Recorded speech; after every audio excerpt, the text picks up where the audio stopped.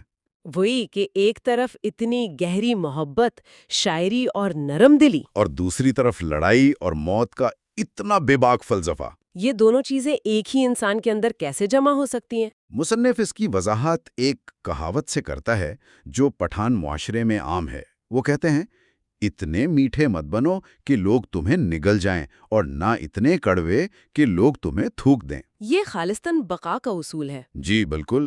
ان کا ماننا ہے کہ اگر آپ بہت نرم دل ظاہر ہوں گے تو یہ دنیا آپ کو کھا جائے گی۔ اور یہی بات والدین اپنے بچوں کو سکھاتے ہیں۔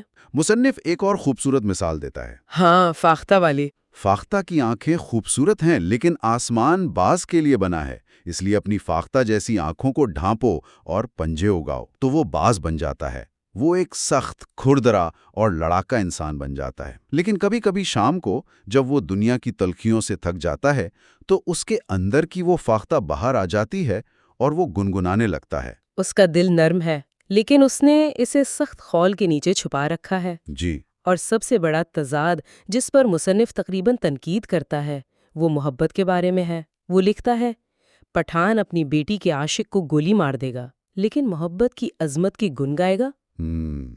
یہ کیسے ممکن ہے؟ یہ تو سمجھ سے باہر ہے۔ مصنف کہتا ہے کہ یہ رویہ ہمارے مہذب معاشرے کے رویوں سے زیادہ عجیب نہیں ہے، وہ اس کا موازنہ ہم سے کرتا ہے۔ اچھا، کیسے؟ وہ کہتا ہے کہ آپ لوگ ایک چھوٹے چور کو تو پھانسی دے دیتے ہو لیکن ایک بڑے تاجر کی تعریف کرتے ہو جو شاید زیادہ چالاکی سے لاکھوں کی چوری کرتا ہے۔ اور وہ ایک تاریخی مثال بھی دیتا ہے۔ ہاں، کہ مہذب معاشرہ مسیح کو تو سولی پر چڑھا دیتا ہے جو ایک باغی تھا، لیکن پلاطس یعنی حاکم وقت کو رات کے کھانے پر بلاتا ہے۔ لیکن دلچسپ بات یہ ہے کہ جب گیت لکھنے کی باری آتی ہے تو گیت ہمیشہ مسیح یعنی باغی کے لیے لکھے جاتے ہیں، پلاطس یعنی حاکم کے لیے نہیں۔ بالکل، محبت کے گیت ہمیشہ اصول توڑنے والوں کے لیے ہوتے ہیں، قانون کی پاسداری کرنے والوں کے لیے نہیں۔ کوئی شاعر اپنی 10 بچوں کی ماں یعنی اپنی بیوی کے لیے گیت نہیں لکھتا۔ وہ ہمیشہ کسی ایسی محبت کے بارے میں لکھتا ہے جو سماج کے اصولوں سے ٹکراتی ہو۔ تو مصنف کا نقطہ نظر یہ ہے کہ احساس یا جذبہ ایک ہی ہے، چاہے وہ پٹھان ہو یا کوئی مہذب شہری۔ دونوں ہی باغی محبت کی طرف کھنچتے ہیں۔ جی، فرق صرف اظہار کے طریقے میں۔ فرق وسائل کا ہے۔ بالکل، مصنف کہتا ہے کہ فرق صرف وسائل کا ہے۔ پٹھان جیل جیسی مہنگی عیاشی کا متحمل نہیں ہو سکتا، اس لیے اس کے پاس ایک کارتوس کا آپشن ہے۔ تو اس کا اظہار اس لیے زیادہ مضبوط اور زیادہ براہ راست ہے کیونکہ وہ زیادہ غریب اور شاید زیادہ طاقتور بھی ہے۔ صحیح۔ ہمارا معاشرہ اپنے تضادات کو قانون اور سماجی روایت کے پردوں میں چھپا لیتا ہے، جبکہ وہ اپنے تضادات کو کھلے عام جیتا ہے۔ تو اس ساری گفتگو کا خلاصہ یہ ہے کہ پٹھانوں کے لوک گیت صرف گیت نہیں ہیں بلکہ وہ ان کی روح کا ایک ایکس رے ہیں۔ یہ ہمیں ایک ایسی قوم کی کہانی سناتے ہیں جہاں محبت شدید ہے مگر اس کی زندگی بہت مختصر ہے، جہاں غم مستقل ہے، اور بہادری زندگی کا سب سے بڑا اصول ہے۔ اور یہ گیت ہمیں اس معاشرے کے بنیادی تضاد کو سمجھنے میں مدد دیتے ہیں۔ یہ ایک ایسا معاشرہ ہے جو بقا کے سخت اصولوں اور دل کے نرم جذبات کے درمیان مسلسل ایک کشمکش میں جی رہا ہے۔ وہ اپنی نرم دلی کو سختی کے خول میں چھپاتے ہیں، محبت کے گیت گاتے ہیں، لیکن اسی محبت کی پاداش میں عاشق کو موت کی سزا بھی دیتے ہیں۔ یہ تضاد کوئی خامی نہیں بلکہ مصنف کے مطابق یہی ان کی اصل شناخت ہے۔ واقعی ایک بہت گہری اور پیچیدہ تصویر سامنے آتی ہے۔ اور مصنف کا یہ پورا تجزیہ ہمارے لیے ایک سوال چھوڑ جاتا ہے۔ کیا جذبات کا وہ بے ساختہ، شدید اور بے نقاب اظہار جو ان لوک گیتوں میں ملتا ہے زیادہ ایماندارانہ ہے؟ یا پھر ہمارا یہ مہذب طریقہ جہاں ہم اپنے حقیقی جذبات کو سماجی قوانین اور توقعات کے ہزار پردوں میں چھپا دیتے ہیں، ہمیں حقیقت اور خود سے زیادہ دور کر دیتا ہے؟ یہ ایک ایسا سوال ہے جس پر سوچنا چاہیے۔ اگلے حصے میں ہم ایک حقیقی واقعے اور ایک کہانی کے ذریعے پٹھان کی غیرت، وفاداری اور تشدد کے فلسفے کو مزید گہرائی میں سمجھنے کی کوشش کریں گے۔ ہمارے ساتھ رہیے گا۔ مصنف کا کہنا ہے کہ کسی پشتون کی اصل پہچان اس کے نعروں میں نہیں، نہ اس کے حلیے میں، بلکہ اس کے فیصلوں میں ہے۔ اور آج ہم جن ذرائع کا جائزہ لے رہے ہیں وہ ہمیں چند ایسے ہی بہت مشکل فیصلوں کی کہانیاں سناتے ہیں۔ یہ کہانیاں غیرت، انتقام، دوستی اور قتل جیسے موضوعات کے گرد گھومتی ہیں، اور یہ دکھاتے ہیں کہ جب کسی انسان کا ضمیر، اس کے قبیلے کا رواج اور ریاست کا قانون آپس میں ٹکرا جائیں تو کیا ہوتا ہے، کیسی تباہی ہوتی ہے۔ جی، اور یہ کوئی معمولی ٹکراؤ نہیں ہے، یہ تین بہت طاقتور قوتیں ہیں۔ ایک طرف تو آپ کا اپنا اندر کا انسان ہے، آپ کی اخلاقیات ہے۔ دوسری طرف ہزاروں سال پرانے غیر تحریری اصول ہیں جو آپ کے خون میں شامل ہے، یعنی رواج۔ اور پھر تیسری طرف ریاست کا قانون، بالکل، جو کتاب میں لکھا ہے جسے ریاست نافذ کرتی ہے۔ تو آج کی ہماری پوری گفتگو اسی تکون کے گرد گھومے گی کہ جب یہ تینوں طاقتیں ایک دوسرے کو کھینچتی ہیں تو فرد کا کیا حشر ہوتا ہے۔ چلے پھر اس کی سب سے بڑی مثال سے شروع کرتے ہیں، مرتضی خان کی کہانی۔ مصنف کے مطابق یہ ایک بہت ہی عجیب کردار تھا۔ ایک ہی شخص ڈاکو بھی اور خدائی خدمتگار تحریک کا کمانڈر بھی۔ جی، مصنف اس سے اپنی ملاقات کا ذکر کرتا ہے۔ سردیوں کی ایک رات آگ کے پاس بیٹھے ہوئے وہ کہتا ہے کہ مرتضی ایک دبلا پتلا سا آدمی تھا، چوڑا ماتھا اور آنکھوں میں ہر وقت ایک شک سا، اور کندھے پر ریوالور۔ ہاں، مصنف کا ایک جملہ ہے جو اس کردار کی پوری تصویر کھینچ دیتا ہے۔ وہ لکھتا ہے، بظاہر اسے کوئی اپنے کمرے میں بھی نہ گھسنے دیتا، لیکن میں نے اس کے لیے اپنا دروازہ اور دل دونوں کھول دیے، اور اس کی وجہ کیونکہ میں اسے جانتا تھا، میرا باپ اس کے باپ کو جانتا تھا اور میرا دادا اس کے دادا کو۔ یہ تعلق کی گہرائی ہے۔ جی، اور اسی بنیاد پر وہ گفتگو شروع ہوتی ہے۔ اور اسی تعلق کی بنیاد پر مصنف وہ سوال پوچھتا ہے جو شاید اس کے دل میں ایک عرصے سے کانٹے کی طرح چبھ رہا تھا۔ وہی سوال، مرتضی، تم نے اپنے بہترین دوست عطا کو کیوں قتل کیا؟ یہ سوال ہی اپنے آپ میں ایک پوری کہانی ہے نا؟ بالکل۔ اور مرتضی کا جواب اس پوری گتھی کو کھول دیتا ہے۔ وہ کہتا ہے، یہ میرے چچا کا کام تھا، وہ شخص جس سے میں تب بھی نفرت کرتا تھا اور آج بھی کرتا ہوں۔ یہاں سے اصل کہانی شروع ہوتی ہے۔ جی، مرتضی 12 سال سے مفرور تھا، ایک ڈاکو۔ اس کا چچا اس کی سرپرستی کرتا، دعوتیں، اسلحہ، سب کچھ دیتا، اور بدلے میں مرتضی اس کے دشمنوں کو دبا کر رکھتا تھا۔ ہاں، اور مرتضی سمجھتا تھا کہ یہ خاندانی محبت ہے، لیکن اصل میں وہ صرف استعمال ہو رہا تھا۔ اور پھر ایک شام اس کے چچا نے اسے بلایا اور ایک ڈرامہ شروع کر دیا۔ وہ رویا، مرتضی کے پاؤں پکڑ لیے، کیا کہا؟ کہا کہ عطا مجھے مارنے کی سازش کر رہا ہے، خاندان کی عزت خطرے میں ہے، مجھے بچا لو۔ لیکن مرتضیٰ نے تو انکار کر دیا ہوگا، عطا تو اس کا جگری دوست تھا۔ اس نے صاف انکار کر دیا۔ یہاں تک تو بات ٹھیک تھی، لیکن پھر وہ ہوا جو اکثر ایسی کہانیوں میں ہوتا ہے، جب مرد ناکام ہوتا ہے تو عورت کو آگے کیا جاتا ہے۔ اچھا، مرتضیٰ کی چچی میدان میں اتری۔ مصنف لکھتا ہے کہ وہ روئی نہیں، تو پھر اس نے کیا کیا؟ اس نے صرف گہری اداس آنکھوں سے مرتضیٰ کی طرف دیکھا اور ایک ایسا جملہ کہا جس نے مرتضیٰ کو توڑ کر رکھ دیا۔ کیا کہا اس نے؟ اس نے کہا، کیا تم اپنے باپ کے بھائی کو مرتے ہوئے دیکھو گے؟ تمہارا باپ عبداللہ کبھی کسی مشکل کام سے نہیں بھاگا، وہ خان پیدا ہوا، خان کی طرح جیا اور خان کی طرح مرا۔ اف، یہ تو سیدھا سیدھا جذباتی بلیک میلنگ کا شاہکار ہے۔ بالکل۔ باپ کی غیرت اور خاندانی نام کا واسطہ دے کر اسے ایک ایسے کام پر مجبور کیا جا رہا ہے جو اس کا ضمیر مان ہی نہیں رہا۔ یہی تو اس نظام کا سب سے خطرناک پہلو ہے۔ یہاں فرد کی دوستی، اس کے ذاتی جذبات، اس کی اپنی اخلاقیات، سب کچھ خاندانی فرض کے نام پر قربان۔ جی، مرتضیٰ کی دوستی اس کے قبیلے کے دباؤ کے نیچے دب کر رہ گئی۔ اس ایک جملے نے اسے یہ احساس دلایا کہ اگر اس نے انکار کیا تو وہ اپنے بہادر باپ کا بزدل بیٹا کہلائے گا، اور یہ داغ وہ برداشت نہیں کر سکتا تھا۔ نہیں کر سکتا تھا۔ اس نے حامی بھر لی۔ قتل کا طریقہ بھی بہت تکلیف دہ تھا۔ اس نے عطا سے کہا کہ چلو فلاں شخص کو مارنے چلتے ہیں۔ یعنی اپنے دوست کو دھوکہ دے کر ساتھ لے گیا۔ جی، راستے میں ایک چکی کے پاس اس نے اپنے ساتھی کو اشارہ کیا اور اس نے عطا کو گولی مار دی۔ اور پھر وہاں سے بھاگ گئے؟ ہاں، وہ بھاگے، اور یہ بات بہت اہم ہے۔ کیوں؟ جب مصنف نے پوچھا کہ تم کیوں بھاگے، تمہیں تو کوئی پکڑنے والا نہیں تھا، جی، تو مرتضیٰ کا جواب وہ اس کہانی کا اصل درد بیان کرتا ہے۔ اوکے۔ اس نے کانپتی ہوئی آواز میں کہا، ہم مردہ آدمی سے بھاگ رہے تھے۔ مردہ آدمی سے؟ جی، وہ کہتا ہے، میں نے دنیا کو اس کے اور اپنے درمیان لانا چاہا، لیکن میں کبھی کامیاب نہیں ہوا۔ وہ ہمیشہ میرے ساتھ رہتا ہے، زندہ عطا جو باتیں کرتا ہے اور ہنستا ہے۔ یہ جملہ تو رونگٹے کھڑے کر دیتا ہے نا؟ یعنی وہ قانون یا کسی دشمن سے نہیں بلکہ اپنے ہی ضمیر سے، اپنے دوست کی یاد سے بھاگ رہا تھا۔ بالکل۔ اس کا مطلب ہے کہ قبیلے کے دباؤ میں آ کر اس نے قتل تو کر دیا، لیکن اس کا اپنا ضمیر کبھی اس فیصلے کو قبول نہیں کر پایا۔ کبھی نہیں۔ اور یہی اس کردار کا تضاد ہے۔ وہ ایک ہی وقت میں اپنے قبائلی ضابطوں کی پیداوار بھی ہے جس نے اسے قاتل بنایا، اور دوسری طرف ان ضابطوں کا شکار بھی ہے۔ جی، اس کا ضمیر اسے چین نہیں لینے دیتا۔ اسی عذاب کی وجہ سے اس نے بعد میں اپنے چچا کو بھی مارنے کی کوشش کی۔ اچھا۔ ہاں، لیکن پکڑا گیا اور جیل چلا گیا، اور جیل سے نکل کر اس نے عدم تشدد کا راستہ اپنایا۔ تو وہ قاتل بھی ہے اور اس نظام کا مظلوم بھی جس نے اسے قاتل بنایا۔ بالکل یہی بات ہے۔ مرتضیٰ کی کہانی سن کر ذہن میں ایک ہی سوال آتا ہے، آخر وہ کون سی چیز تھی جس نے اسے دوست کا قتل کرنے پر مجبور کر دیا؟ ظاہر ہے یہ صرف اس کے چچا کا دباؤ نہیں تھا، یہ کوئی بڑی معاشرتی قوت ہونی چاہیے۔ آپ نے بالکل صحیح جگہ پر انگلی رکھی ہے، اور یہیں سے ہم اس معاشرے کی اصل طاقت یعنی رواج کی طرف آتے ہیں۔ رواج؟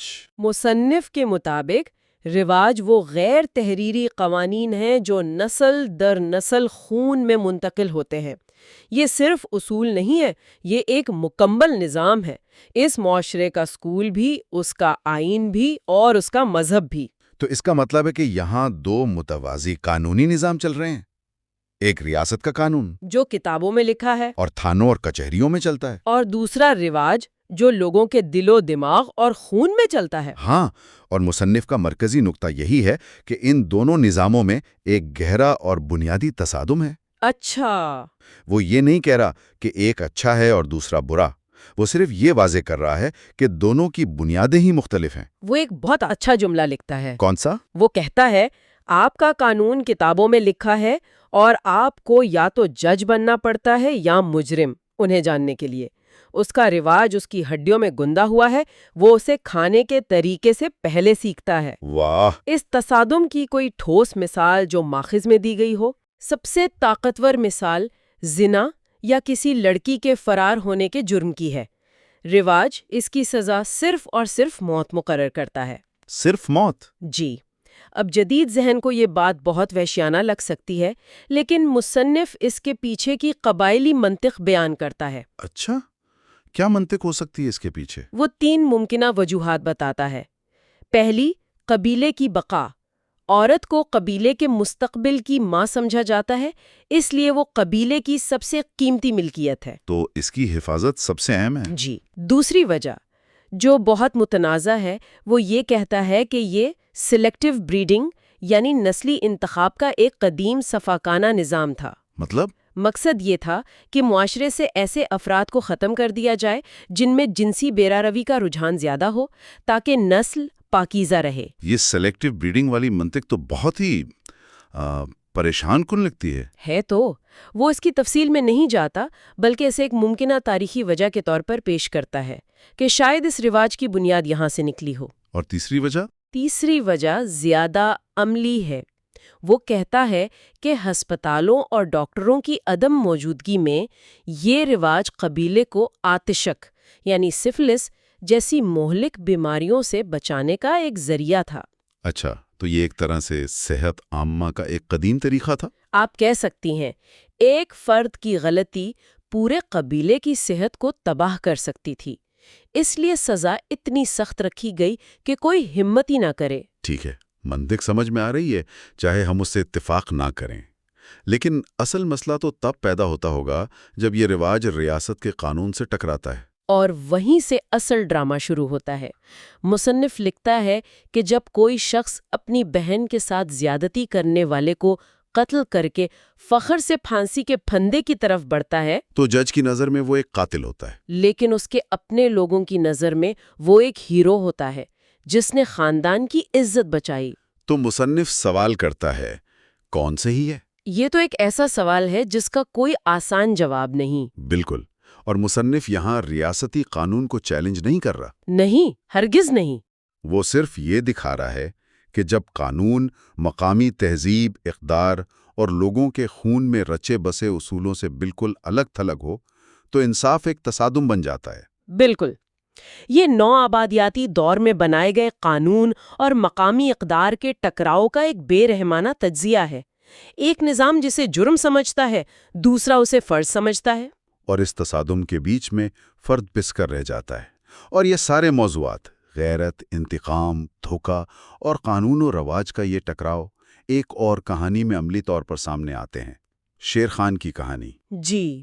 یہ بھی ایک دلچسپ کردار ہے، ایک کمزور اور دیندار باپ کا بیٹا جو خود بہت مضبوط، مغرور اور نڈر تھا۔ اس کا باپ مسجد میں رہتا تھا، لیکن شیر خان حجرے کی رونق تھا۔ اور اس کہانی کا دوسرا اہم کردار اس کا چچا دلیر خان ہے، خوش مزاج، مہمان نواز، لیکن اندر سے حاسد اور سازشی۔ اسے اپنے کزن قربان خان سے حسد تھا۔ جی، جو جیل سے رہا ہو کر گاؤں واپس آیا تھا اور اپنی شرافت کی وجہ سے بہت مقبول ہو رہا تھا۔ تو دلیر خان کو اپنا اثر و رسوخ خطرے میں نظر آنے لگا۔ اور اس نے وہی کیا جو مرتضیٰ کے چچا نے کیا تھا، ایک نوجوان کے جذبات کو اپنے مقصد کے لیے استعمال کیا۔ اس نے شیر خان کو اپنے دادا کی بہادری کے جھوٹے قصے سنائے اور یہ یقین دلایا کہ قربان خان نے اس کے دادا کی بے عزتی کی تھی۔ یعنی اس نے نوجوان شیر خان کو غیرت اور انتقام پر اکسایا۔ اور یہاں بھی وہی نمونہ دہرایا جا رہا ہے جو ہم نے پہلے دیکھا کہ ایک بزرگ نے خاندانی غیرت اور انتقام جیسے مقدس قبائلی اصولوں کو اپنی ذاتی خواہش کے لیے استعمال کیا۔ جی، اقتدار کے لیے۔ یہ ظاہر کرتا ہے کہ یہ اصول جتنے بھی مضبوط ہوں، ان کا غلط استعمال بھی اتنا ہی آسانی سے کیا جا سکتا ہے۔ اور شیر خان، جو پہلے ہی اپنے باپ کی بزدلی سے شرمندہ تھا، اس جال میں فوراً پھنس گیا۔ اور اس نے 2 کرائے کے قاتل بھیج کر قربان خان کو قتل کروا دیا۔ اس قتل کا منظر بہت المناک ہے۔ بہت۔ مصنف لکھتا ہے کہ جب قاتل قربان خان کے گھر پہنچے تو اس نے انہیں دشمن نہیں مہمان سمجھا۔ اس نے ان سے کہا، آج رات کا تمہارا رزق میرے ہاں لکھا ہے، اور خود ان کے لیے کھانا لانے اندر گیا۔ اور جیسے ہی وہ کھانے کی ٹرے لے کر پلٹا، ایک قاتل نے اس کی آنکھوں میں گولی ماری اور دوسرے نے کندھوں پر۔ مہمان نوازی کے اس عظیم مظاہرے کا یہ انجام، یہ اس معاشرے کے تضادات کو ظاہر کرتا ہے۔ اور دھوکے کی انتہا یہ تھی کہ قتل کے فوراً بعد دلیر خان خود قربان خان کے بھائیوں کے پاس گیا اور قرآن پر قسم کھائی۔ جی، اور سارا الزام شیر خان پر ڈال دیا۔ ایک تیر سے دو شکار۔ قربان خان بھی راستے سے ہٹ گیا اور شیر خان بھی قانون کے شکنجے میں آ گیا۔ شیر خان کو 14 سال قید ہوئی، لیکن کہانی کا سب سے حیران کن موڑ تب آتا ہے جب وہ 7 سال بعد جیل سے رہا ہوتا ہے۔ کیا ہوتا ہے؟ مصنف لکھتا ہے وہ ایک بالکل بدلا ہوا انسان تھا۔ وہ قربان خان کی طرح مہربان اور نرم دل ہو چکا تھا، وہی چچا جسے اس نے قتل کیا تھا۔ اچھا، شاید جیل میں اسے اپنے کیے پر پچھتاوا ہوا ہوگا۔ ایسا ہی لگتا ہے۔ اس نے آ کر اپنے چچا دلیر خان سے صرف اتنا کہا کہ مجھے وہ گاؤں دے دو جس کا تم نے وعدہ کیا تھا۔ لیکن دلیر خان نے انکار کر دیا۔ ہاں، کیونکہ اب اسے قربان خان کے خاندان سے ڈر لگنے لگا تھا۔ تب شیر خان نے کہا، تم نے مجھ سے میرے چچا کو مروایا اور اللہ کی قسم تمہیں اس کی قیمت ادا کرنی پڑے گی۔ اور 3 مہینے بعد اس نے دلیر خان کو بھی قتل کروا دیا۔ لیکن یہ انتقام کا سلسلہ یہاں بھی نہیں رکتا ہے نا؟ یہی تو اس کہانی کا سب سے المناک پہلو ہے۔ شیر خان اب ایک مفرور ہے۔ قبائلی علاقے میں چھپتا پھر رہا ہے۔ اس کی آنکھوں کی چمک، آواز کا رعب، سب ختم ہو چکا ہے۔ لیکن مصنف آخر میں لکھتا ہے کہ قربان خان کا ایک بیٹا ہے جو اب جوان ہو رہا ہے، مضبوط، مغرور اور حسین۔ اور پھر وہ آخری خوفناک جملہ آتا ہے، انتقام اور موت، موت اور انتقام، ہمیشہ اور ہمیشہ کے لیے۔ یہ کہانی اس بات کی زندہ مثال ہے کہ یہ ضابطے کس طرح ایک نہ ختم ہونے والے چکر کو جنم دیتے ہیں، جس سے نکلنا تقریباً ناممکن ہو جاتا ہے۔ ہر قتل ایک نئے انتقام کی بنیاد رکھ جاتا ہے۔ تو آج کے اس جائزے کا خلاصہ یہی نکلتا ہے کہ مرتضیٰ اور شیر خان کی کہانیاں صرف تشدد کے واقعات نہیں ہیں۔ نہیں، یہ انسانی ڈرامے ہیں۔ وفاداری، دھوکہ دہی، ضمیر کے عذاب اور ان المناک نتائج پر مبنی انسانی ڈرامے جو اس وقت جنم لیتے ہیں جب ذاتی اخلاقیات، قبائلی رواج اور ریاستی قانون ایک دوسرے سے ٹکراتے ہیں۔ بالکل۔ مصنف ہمیں قاتل یا ہیرو جیسے سادہ لیبل سے آگے دیکھنے پر مجبور کرتا ہے۔